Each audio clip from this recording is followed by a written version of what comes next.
Father Hahn, Cathedral Prep School in Erie, Pennsylvania, and we are competing at the Pelham debates of the Barclay Forum.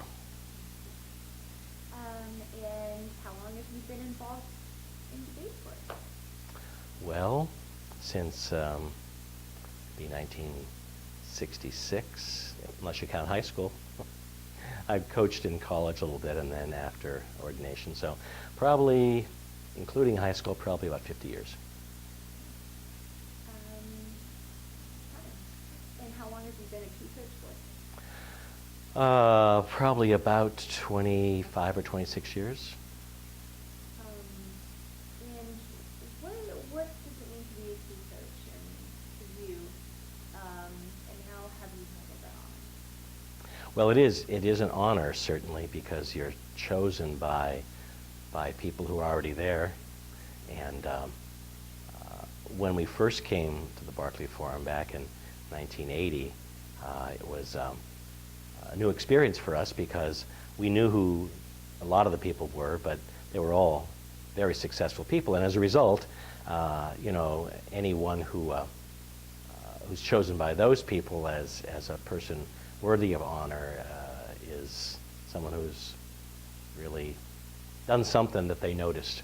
And it's an affirmation of the fact that you're not just winning debates, but you're doing what teaching requires. And Judge Pelham, who was, my class was the last class he inducted, was such a promoter of education, debates education, and being a judge is an educator.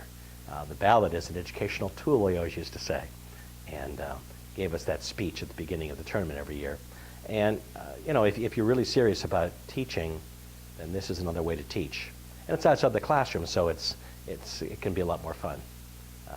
So that I guess it's also a responsibility because then you choose the people who you think have been that kind of person, who meet that kind of standard, that intellectual standard and personal standard, and it also means you have set an example to your students and to other students too. So it's a lot of things, I guess, all those and maybe more. And what do you think is particularly unique about the DFHS tournament? Well, I think there's a lot of things. Obviously, the membership in the forum is one of those things. The Key Coaches Society, which, unlike most, including even the National League's Halls of Fame or State Halls of Fame, are more an ongoing process where people are chosen not after they've died or something like that, or after they've retired, but chosen in the middle of their career. And so it's different in that respect. And at the same time, it's a tournament that brings together people from so many different parts of the country that's valuable about it as well. And I don't know about other schools. I think they do the same thing. We've attached a few of our own little traditions to the tournament. We just came back from one. We always go to breakfast at the Flying Biscuit. Tell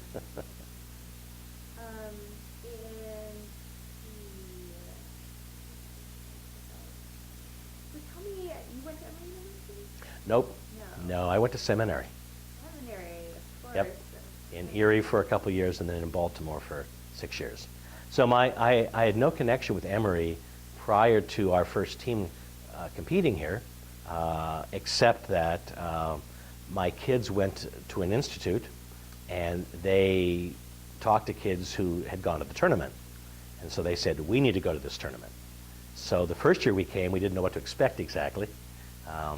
And the second year we came, we had a sense of what it was. So that's what got us here in the first place. And with, I think, no exceptions, we've been here every year since. What do you think makes a good role model in the debate community overall? Well, I think there are student role models, and I think there are adult role models, and I think there are a lot of things the same about them. But I think that the principles, and I think Judge Pelham would certainly agree, well, Melissa too, but Judge Pelham would agree that it's the principles that you believe in and that you live out that make you a role model. And therefore, while competition is important, education is the most important thing. And and also taking care of people as people, and taking care of your students because they're people, not because they're debaters, win or lose. And while competition is obviously one of the reasons we come here is competition, but competitive success is not the most important thing. Having been around for a while, as all coaches recognize at some point or another, it's the other things you've imparted that maybe you didn't even think about. I was just talking to Melissa about a student who thanked her. I'm sorry, not Melissa. It was Glenda Ferguson from Capel, formerly of Oklahoma, who said she got a call from a student who thanked her for taking him on debate trips so he learned how to share a room with somebody else, because in the dorm he was sharing and he'd never had to share a room in his life. And she said, it wasn't quite the important things I was hoping to hear, but debate does a lot of things for a lot of people. And so you try to give people opportunities and give people a chance to become a good person, and also to learn about a wider world. When you do those things, when you're accomplishing those things, then I think you're setting the kind of personal model that a good coach wants to. How does debate teach you how to come to resolution and not just educate on differences and different perspectives, so reach a resolution? Well, I think it gives you a process or maybe a means of reaching resolution. It doesn't, we always teach the good debaters, I guess, and we try to teach them to do this. The good debater gets to those last rebuttals and as people have said in the past, write the ballot for the judge, give the judge a rationale. And I think that maybe by training people that the argument isn't won until you've shown the judge what the outcome should be and why it should be rationally, that I think maybe that rubs off. I hope it rubs off into the way in which we go about our relationships in general with other people. So when we have a discussion or a disagreement or whatever it might be, you have a means already. You have a practice. You've learned that this is what you do as you're bringing it to a close. And so perhaps that's how debate does that, because as judges, we hate people who just stop when the buzzer goes off and the time's up and we don't know where we've gotten to. But we've traveled a long way, but we have no idea what the destination was. And a good debater tells you what the destination is and why you want to be there. Debate has a very big role in social justice advocacy, and very poignant being in Atlanta. Very thematic, and that's something that Berkeley Forum values highly.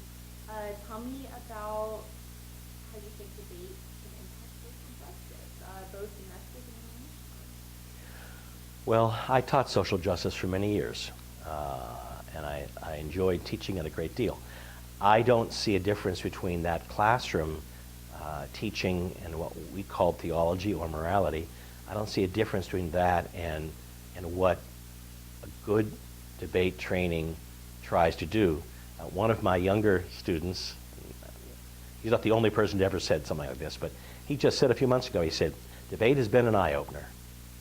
Because he came from a background where there wasn't a lot of diversity and there wasn't a lot of different opinions, and kids, are very much reflections of their parents, and so they have a certain way of thinking. Debate teaches them, argumentation, logic, rhetoric, all these things teach people that there are different points of view, teach them to analyze those points of view and to recognize the ways in which truth can be found. A good debate topic is truth on both sides.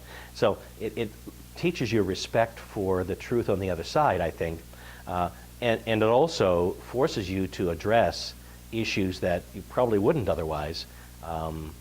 Debaters are much more aware of what's going on in the world than my regular students are.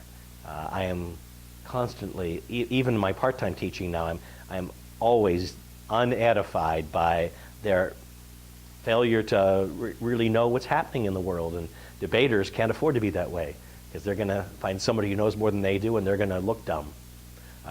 So I think that debate teaches people to listen to other points of view, to appreciate the truth in those points of view, and to also learn how to debate the other side's point of view, because an honest debate sees both sides of the issue and makes a decision. In the 13th century, the scholastics, the people of Aquinas, required every student, before they were allowed to speak in a discussion, to repeat, to characterize their opponent's argument to their satisfaction before they could talk about their own ideas. And I think debate forces you to listen to the other side, to respect it, and to debate it. And I think even though our topics aren't all social justice topics, that's what social justice requires, a willingness to listen and be respectful, and to appreciate the point that the other person has, the truth that they have. I think debate forces you to open up.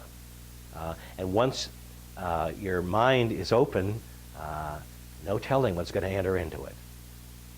Do you have one or two, or do you have like five that you can pick, notable stories from your time as a debater, a young debater, or as a coach, or anything like that? Notable stories, huh? Yeah, something that made an impact on you, either emotionally or professionally. Well, I think